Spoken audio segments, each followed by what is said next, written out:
Selamat malam keluarga Allah, kembali kita berjumpa dalam program ini Kebaktian Keluarga YKB Media Ministry. Dan malam hari ini kita bersama turut dilayani. Saya sendiri nanti akan menyampaikan, mewartakan firman Tuhan. Lalu di sebelah kanan saya ada Rinto memegang gitar. Lalu ada Meta yang bernyanyi. Lalu ada Gilbert di keyboard, lalu ada Kakak di bass. Mari bersama-sama kita bernyanyi memuji Tuhan, mulia, mulia namanya.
Kita berdoa.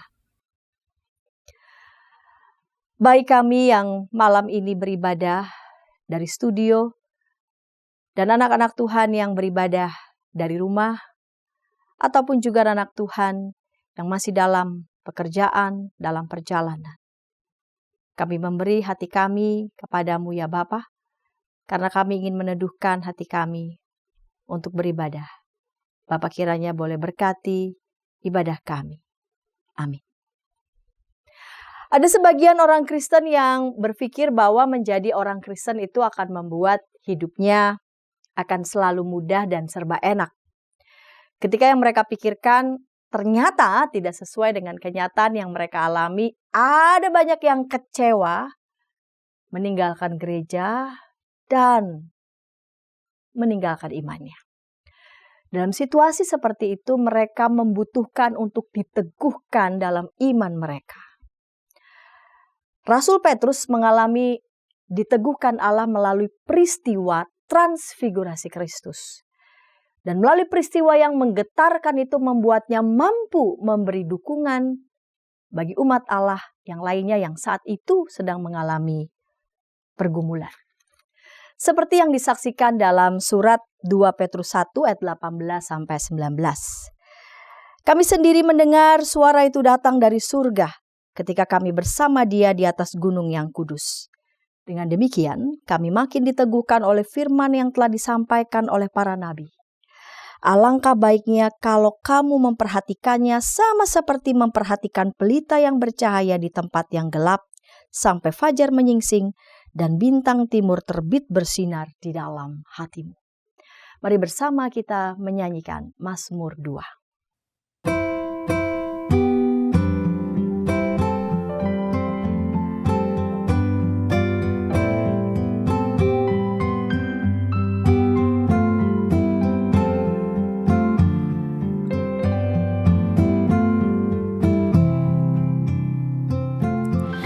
Berbahagialah semua orang, semua yang datang berlindung padanya dan beribadahlah kepada Tuhan.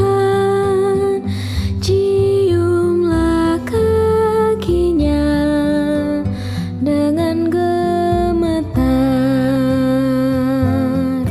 Berbahagialah semua orang, semua yang datang berlindung padanya dan beribadahlah kepada Tuhan.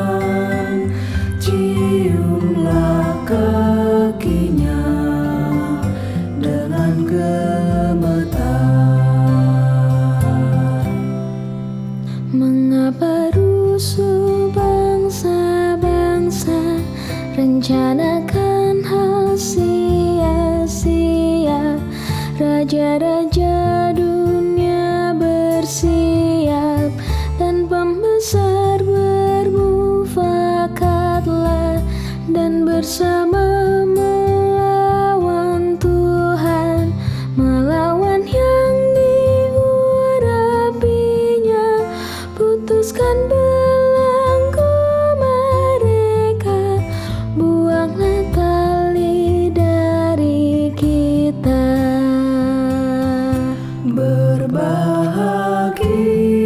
Berbahagialah semua orang, semua yang datang berlindung padanya dan beribadahlah kepada Tuhan. Ciumlah kakinya dengan gemetar. Ia bersemayam dalam sorga, tertawa mengolok mereka. Dalam amarahnya yang dahsyat, dalam murkanya ia berkata, akulah yang melantik raja di Sion gunungku yang kudus. Ia berkata, anakku engkau kuperanakan hari ini. Berbahagialah semua orang, semua yang datang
Berbahagialah semua orang, semua yang datang berlindung padanya, dan beribadahlah kepada Tuhan.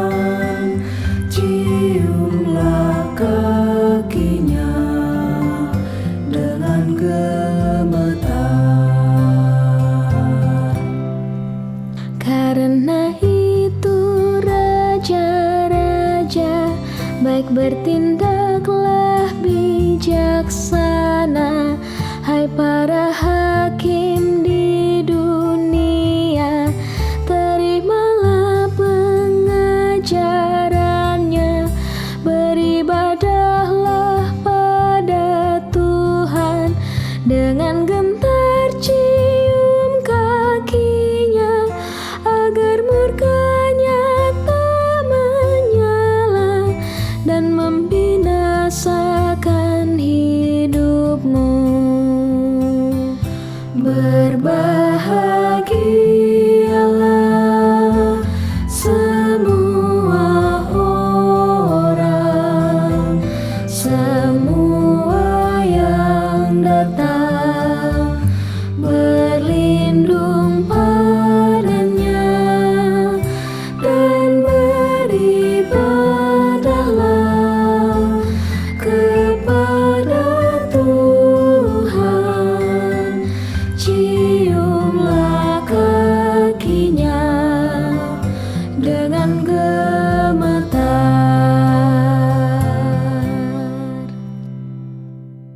Kita berdoa.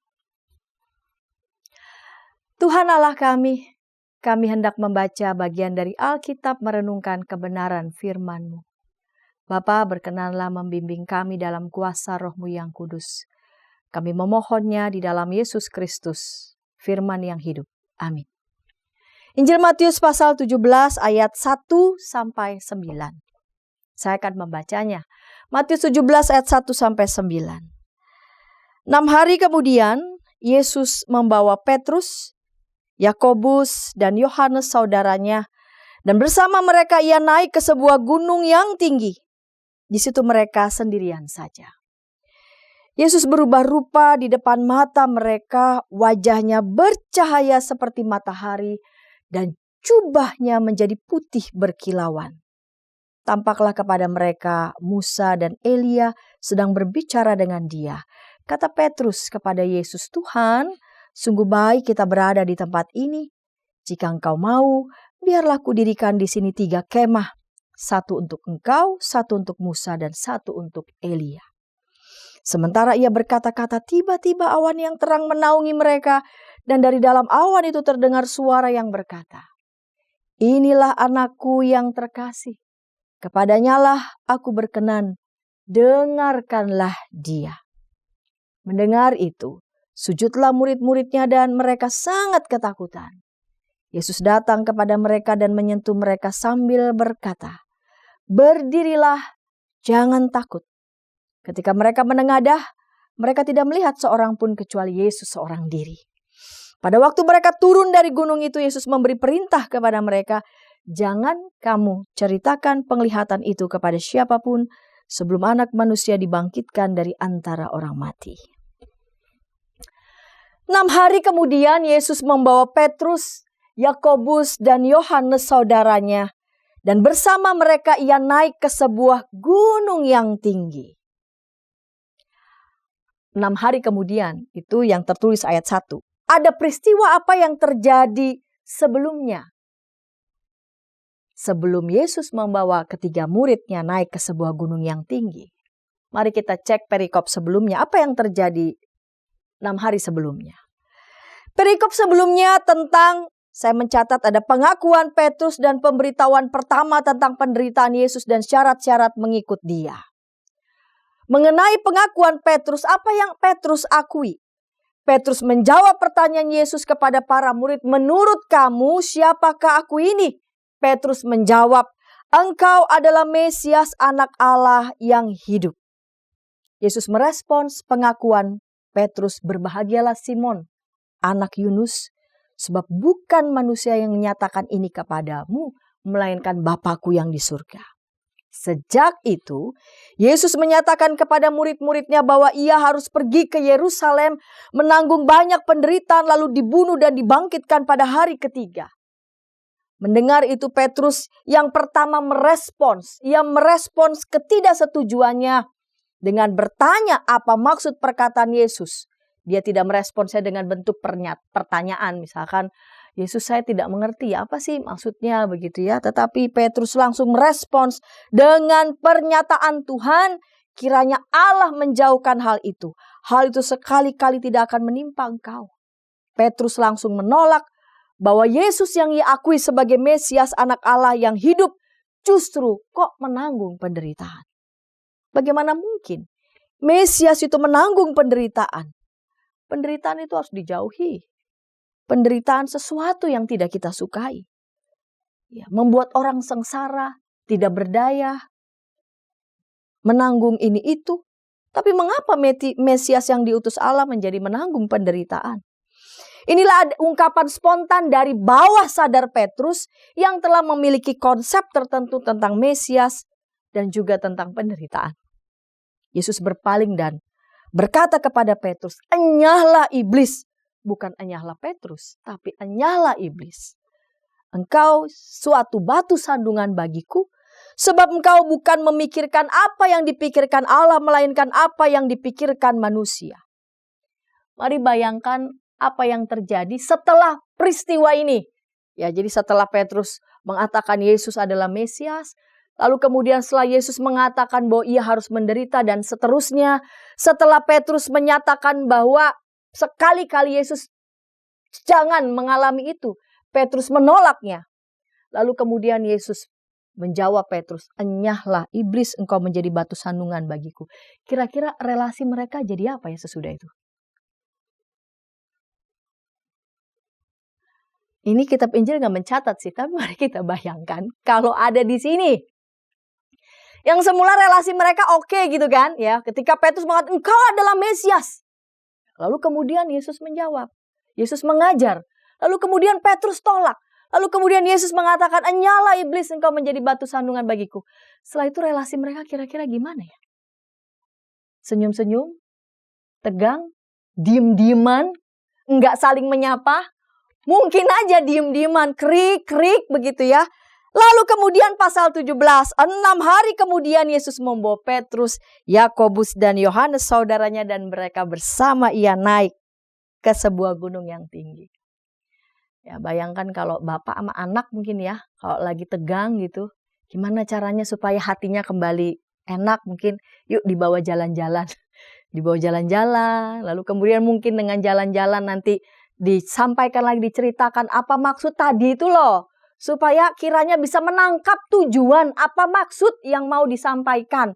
Bukan marah-marahnya, bukan keselnya. Tapi gimana supaya tujuan orang tua tadi itu menyampaikan atau kiranya bisa ditangkap. Ya, jalan dulu, apa diajak makan dulu dan sebagainya. Apa yang Yesus kehendaki ini? Dia mengajak Yakobus, Yohanes, Petrus naik ke sebuah gunung yang tinggi. Mari bersama kita perhatikan, saudara-saudara yang dikasihi Tuhan, apa yang terjadi di sana. 6 hari kemudian, sesudah peristiwa itu, Yesus membawa Petrus, Yakobus, Yohanes saudaranya dan bersama mereka naik ke sebuah gunung yang tinggi. Ketika mereka berada di atas gunung yang tinggi, di hadapan mereka, Yesus berubah rupa. Wajahnya bercahaya seperti matahari dan jubahnya putih berkilauan. Ini kita pakai putih. Tapi kita nggak sampai silau nggak sampai begitu ya, putih aja. Tapi ini putih berkilauan, bercahaya seperti matahari, nggak bisa lihat. Nah, bayang kalau misalkan kakak berdiri di situ dan cahayanya putihnya tuh kayak di iklan-iklan tertentu ya, langsung kemudian gitu ya, saya mungkin tutup mata. Berkilauan seperti matahari, jubahnya putih berkilauan di hadapan para murid. wajah Yesus bercahaya. Tidak hanya sampai di situ, ada dua sosok yang sangat dihormati oleh orang Israel, yaitu Elia dan Musa, sedang berbicara dengan dia. Kejadian bertubi-tubi membuat mereka terpukau, membuat Petrus secara khusus terpukau yang terkenal spontan ini dan meresponsnya. Setelah sebelumnya ia kecewa mendengar bahwa Mesias menanggung penderitaan, setelah Petrus syok, Yesus mengatakan, "Enyahlah iblis." Saat itu juga Petrus terkejut melihat peristiwa yang menggetarkan itu dan mengagumkan. Petrus bilang, "Tuhan sungguh baik. Kita berada di tempat ini. Jika Engkau mau, biarlah kudirikan di sini 3 kemah. 1 untuk Engkau, 1 untuk Musa, dan 1 untuk Elia." Penulis Injil Matius secara khusus memperlakukan Petrus secara berbeda. Karena kalau kita lihat di Injil Markus dan Lukas, Petrus menyebut Yesus itu rabi dan guru. Di sini di Matius Tuhan. Dan mengatakan kalau di Markus dan Lukas mengatakan biarlah kami mendirikan 3 kemah. Tapi di Injil Matius Petrus menyebut Yesus Tuhan dan mengatakan jika engkau mau. Ya, jadi sopan betul ya. Jika engkau mau. Jika engkau menghendaki. Ekspresi pengakuan bahwa Yesus adalah Tuhan dan kesediaan tunduk pada kehendak Yesus. Jika engkau mau, jika engkau menghendaki. Petrus menyatakan kesediaannya sendiri untuk membangun kemah itu. Belum juga Yesus merespons dengan perkataan apapun. Petrus masih ngomong gitu ya. Petrus masih bicara, masih berkata-kata. Awan terang menaungi mereka dan dari dalam awan itu terdengar suara. "Inilah anakku yang terkasih, kepadanyalah aku berkenan." Kata-kata ini menggemakan kembali peristiwa baptisan yang beberapa pekan lalu juga dibacakan dan sudah dikhotbahkan. Tapi ditambah, dengarkanlah dia. Dan mendengar itu para murid yang semula terpukau, tapi dengar suara itu sujud takut. Mungkin suaranya menggelegar bak petir kah? Ya. Waktu awal terkagum-kagum, terpukau. Tapi ketika ada suara dari dalam awan itu mengatakan, "Inilah anakku yang terkasih, kepadanyalah aku berkenan, kepadanyalah aku berkenan, dengarkanlah dia." Mereka langsung tersungkur karena ketakutan.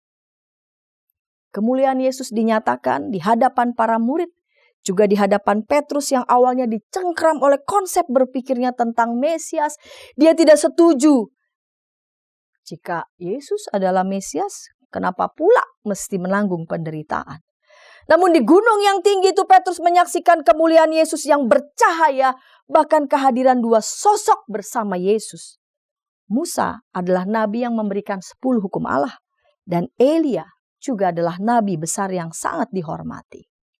Sang Bapa segera meluruskan konsep berpikir Petrus di gunung yang tinggi itu. Yang sebelumnya mungkin dia nggak ngerti. Yang ketika Petrus menyentak, "Hai iblis, ya, engkau adalah suatu batu sandungan bagiku." Dia berusaha mencerna dan mungkin belum ngerti-ngerti. Tetapi di atas gunung yang tinggi itulah Bapa di surga menyentak, memperbaiki konsep berpikirnya. "Inilah anakku yang terkasih, kepadanyalah aku berkenan, dengarkanlah dia."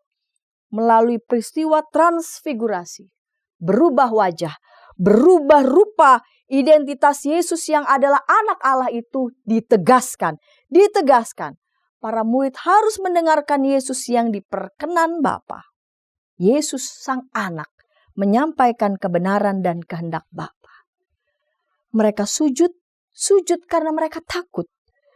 Ketakutan itu membuat mereka gemetar, membuat mereka tidak berdaya, membuat mereka tidak dapat berdiri. Mungkin suara menggelegar, mungkin bergetar, nyaris mungkin seperti gempa bumi. Sehingga membuat mereka harus bersujud, tidak bisa berdiri karena takut. Dan disitulah Yesus menyentuh mereka dan mengatakan, "Berdirilah, jangan takut." Kata-kata Yesus ini sangat khas sekali. Disampaikan ia pada berapa orang, dicatat dalam kitab Injil. Malaikat juga menyampaikan pada Yusuf, Maria, menyampaikan pada Zakaria, "Jangan takut." Di saat mereka takut karena suara yang penuh kuasa membuat mereka tersungkur, Yesus meneguhkan mereka, "Jangan takut, berdirilah." Sentuhan yang Petrus alami dimaknai sebagai peneguhan, dan peristiwa yang dia lihat, dia alami di atas gunung yang tinggi itu memberi pengaruh bagi Petrus kemudian dalam pertumbuhan imannya. Dan Petrus mengingat pengalaman itu dan menceritakannya pada jemaat yang dicatat dalam 2 Petrus 1 ayat 16 sampai 21. Tadi saya baca di bagian pembuka secuplik saja 2 ayat. Petrus menjadi saksi mata akan kebesarannya. Inilah anakku yang kukasihi, kepadanya lah aku berkenan. Suara itu, sentuhan Yesus, peneguhan Yesus itu diingat. Diingat dalam hatinya, diingat bahkan dalam tubuhnya, di tubuhnya sendiri.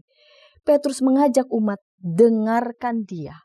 Dengarkan firman Tuhan yang meneguhkan mereka dalam menjalani kehidupan dalam berbagai tantangan. Yang kadang-kadang membuat mereka gemetar, yang kadang-kadang membuat mereka takut, yang kadang-kadang membuat kita mungkin ogah bangun pagi.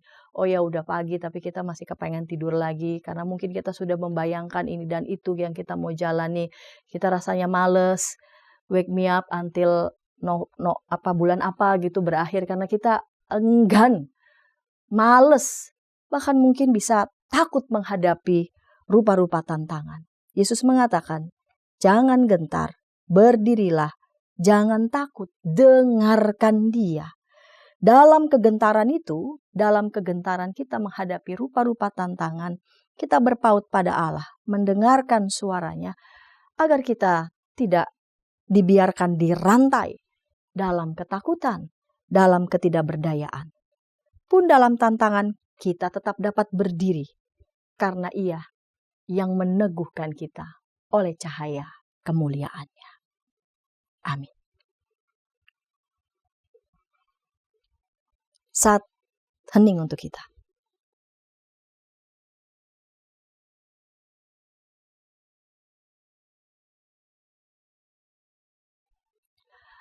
Bila ada di antara anggota keluarga Allah yang ingin didoakan, sila menghubungi kami di nomor 0812 8188 9191. Tim doa kami akan mendoakan saudara. Mari kita berdoa. Petrus mengingat pengalaman perjumpaan ia diteguhkan, disentuh, dikuatkan oleh Yesus agar dia berdiri dan tidak takut. Pengalaman itu menguatkannya dan mengubahkannya dan membuat ia meneruskan itu kepada umat yang dilayaninya, kepada orang-orang di sekitarnya yang juga perlu diteguhkan, perlu diingatkan ketika mengalami berbagai tantangan, menyentuh mereka, meneguhkan mereka, jangan takut, dengarkan Tuhan. Kami semua yang saat ini sudah mendengarkan kebenaran firman-Mu, kami semua dalam berbagai macam rupa-rupa kondisi, diteguhkan, disentuh, disapa oleh Tuhan, berdirilah, jangan gentar, jangan takut. Dan peneguhan itu membuat kami menjadi berdaya. Ajar kami, agar kami juga boleh meneruskan peneguhan itu kepada anggota keluarga kami, orang tua kepada anak, suami kepada istri, begitupun sebaliknya. Pun anak dapat juga meneguhkan dan mengajak orang tua mereka melihat kebesaran Tuhan, mendengarkan Tuhan. Kepada teman-teman sekerja kami, pada teman-teman sepelayanan kami. Sehingga dengan demikian ya Bapa, kemuliaan Tuhan itu boleh tetap kami rasakan dan kami alami dan kami boleh diteguhkan. Terima kasih Bapa di surga, inilah doa kami, dalam Kristus kami berdoa. Amin. Keluarga Allah yang dikasihi Tuhan, mari kita mempersaksikan peneguhan Allah yang kita alami dengan cara meneguhkan sesama yang juga memerlukan dukungan kasih. Sungguh inginkah engkau lakukan?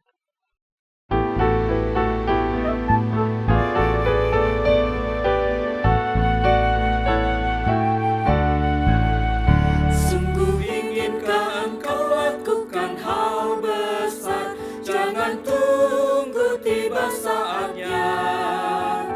Kini tugasmu kerjakan dengan baik benar, carilah seluruh dunia.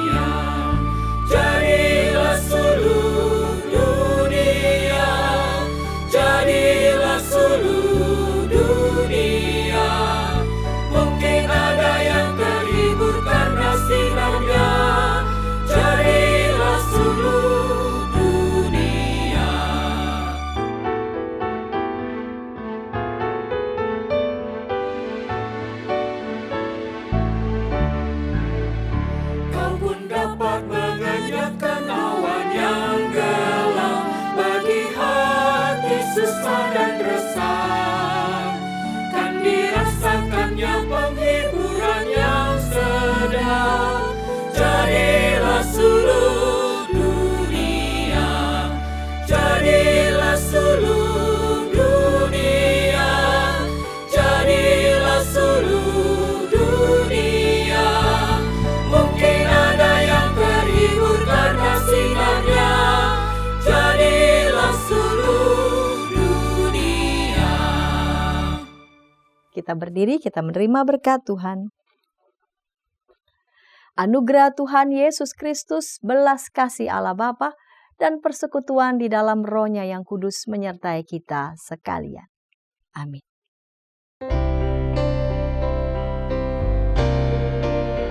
Terima kasih ya Allah Bapa, terima kasih ya Yesus Kristus Tuhan, terima kasih ya Roh Kudus, Allah Trinitas Maha Kudus. Amin.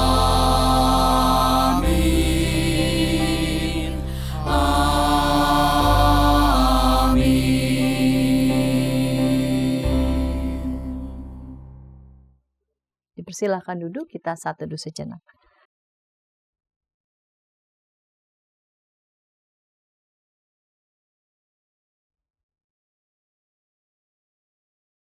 Terima kasih. Terima kasih.